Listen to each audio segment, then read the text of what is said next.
Hello, 45 Alpha Charlie Papa channel. Today, danger, danger. Anybody with the Kel Tec sub 2000. Took this out to the range the other day, tried to get it sighted in. The first time I went out to the range, I was able to get it drifted where I wanted it, but I forgot the tool in order to adjust it up and down. So I came back, I reloaded some ammunition for it, and took it back out to the range. Now, I had a suspicion that this might happen. But something I haven't seen on the board, something I haven't heard anybody talk about. Now, this one is in 40 Smith & Wesson. And what I found out is, at the moment, it doesn't like powder-coated 180 grain flat points run through it. I cast up some powder-coated bullets, loaded them up. They all fired fine. I put 15 rounds through it before I figured out that this isn't good. And it was spitting them out here, there, and everywhere.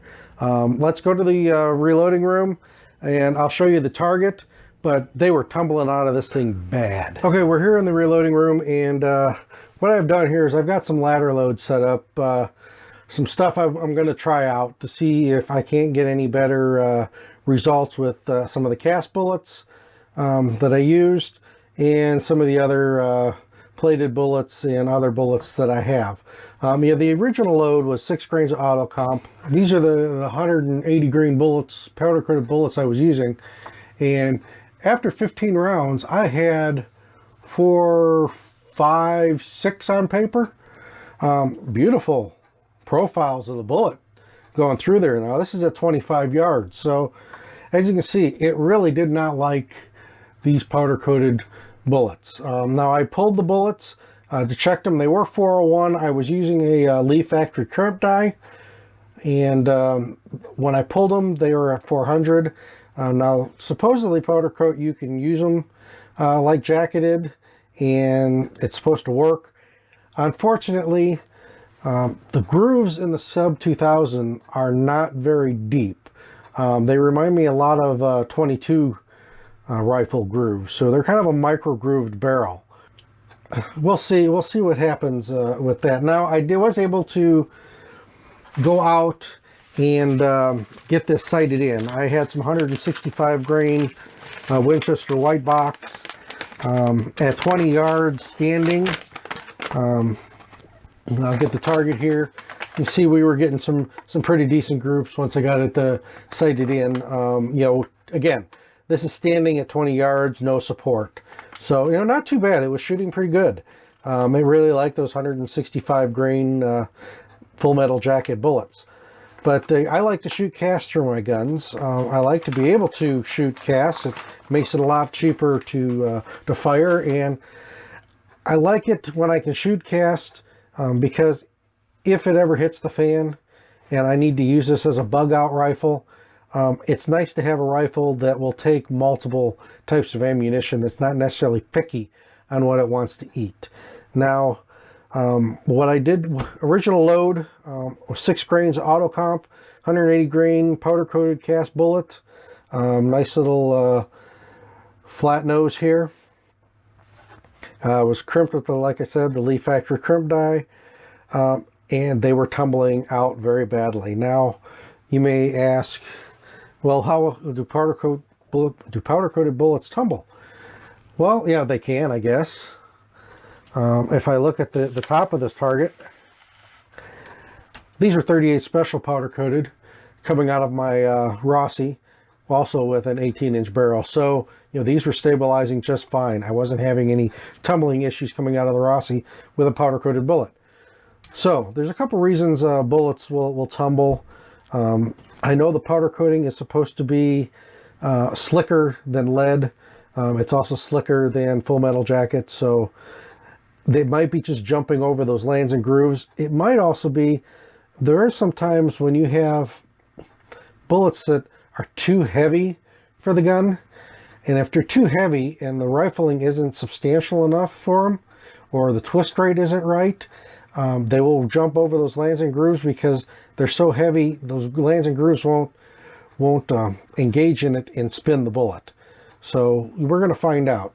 See if we can't find a load that this rifle likes, but just something I thought I would point out to people that at the moment, these heavy cast bullets that are powder coated do not like to go through this rifle. Now I did shoot some lead ones through it. The results were varied. I've got some lead bullets, 180 grain bullets. I'm going to try through it again. I've also got some factory 180 grain bullets, so we'll see. Maybe it's just not going to like the 180 grain bullet. But let's get out to the range, try this out, and see what we get. All right, we are back from several range trips. I started this project on this, it had to be about 4 months ago. Trying to figure out, 3 or 4 months ago, trying to figure out how, or what loads this rifle is going to like. Those rounds you saw in the video just a little bit ago, I was doing some 5-round groups. I tried some Winchester Auto Comp first, figuring it's a slower burning pistol powder. This is a rifle. Rifles tend to like slower powders. Wrong answers. Those things were all over the place. Now, update on cast 180 grain bullets and going through this gun. I have stumbled upon a loading that I have, but I've lost the data that actually produced some pretty decent results for a 5-round group. So I was pretty happy with that. I thought I had those with me today. I was going to try it again, see what I got, but I did not have those cast bullets today. I want to run a few more through. I want to weigh that powder, see exactly what it is, because like I said, the load data on that one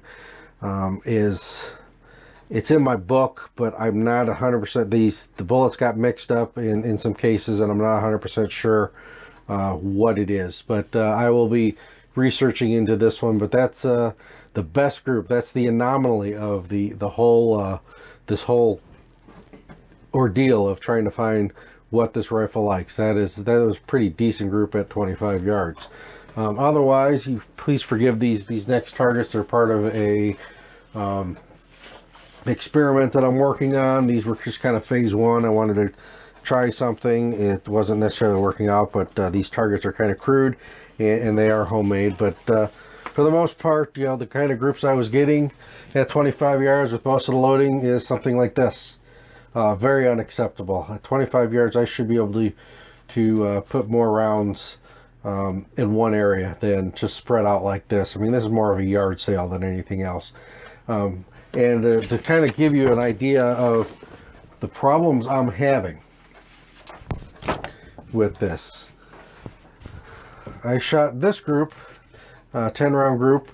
As you can see, it's 6.8 grains of BE86, a copper plated bullet, roll crimped, 165 grain, and that was pretty decent 10. Actually, I think this ended up being a 15-round group, but pretty decent group. Gives me shows that there's some possibility there for some accuracy. Now, like I said, to show you the frustration I've had with this, yet that group is pretty decent. I think that's something I can work with, something I can maybe load down, try to tune it a little bit, see if we can't get a little bit better results. But that is a better result, because that same bullet, the same powder, same grain, same OAL, everything else, I made them the same day. I just bumped the powder up on this. This is 7.1 grains of the BE86, and as you can see, it's what, 0.3 of a grain more, and we were all over the place. That's a 10-round group, same bullet, same powder charge, or just a little bit more powder charge, but same OAL, everything else, the same primer and everything, just bumped up the powder just a hair, and this is what I get. So it's been very frustrating trying to find something that this gun likes. It's a labor of love. I really want to like this gun. I really do. I really want to find a load that I can load for it that's going to be relatively accurate. Now, I had another 10-round group load here that showed some promise, and it is the 5.2 grains of tight group. Now, tight group is very fast burning pistol powder, so I'm finding that the fast to medium pistol powders seem to maybe be what I'm going to need for this. This is 155 grain Barry's bullet, Barry's plated bullet. 1.125 OAL, 5.2 grains of type group. But you know, that is another possibility. That is something I could work with. If I could have kept them all on the red, I'd have been real happy. There's a few flyers on there, but that could be something I could work with. But the quest for the perfect load for the sub 2000 is still ongoing, but I do finally have a couple of reference points that I can see if I can't dial something in, get a little bit better accuracy out of it. But this 40 Smith & Wesson, like I said, if I were going to do this again, I'd go the 9. I went the 40, figuring, you know, I could maybe gain a little bit of speed, put a little bit more lead down range per round, get a little bit more stopping power. They say 40 out of a longer barrel is supposed to be more of a 357 Magnum. That's kind of where it shines. But through the Kel Tec 2000 and the rifling and stuff that they have in this, that just isn't being the case. The high point that my son has, the $700 high point, yes, it is a $700 high point. You can check out my video. I'll put it at the end of this video. But I'm more impressed with the accuracy that he's getting out of that thing at 25 yards and in competition than I am with this. So hopefully I can dial something in.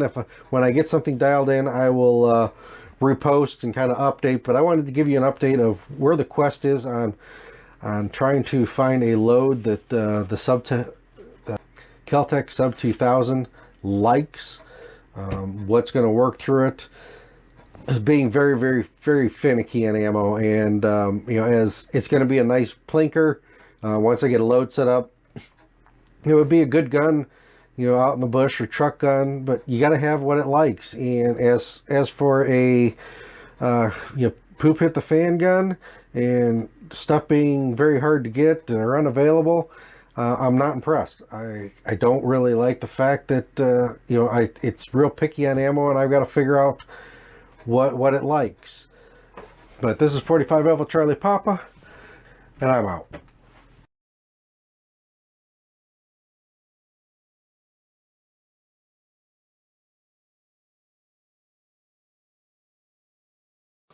Thanks for watching. Please subscribe.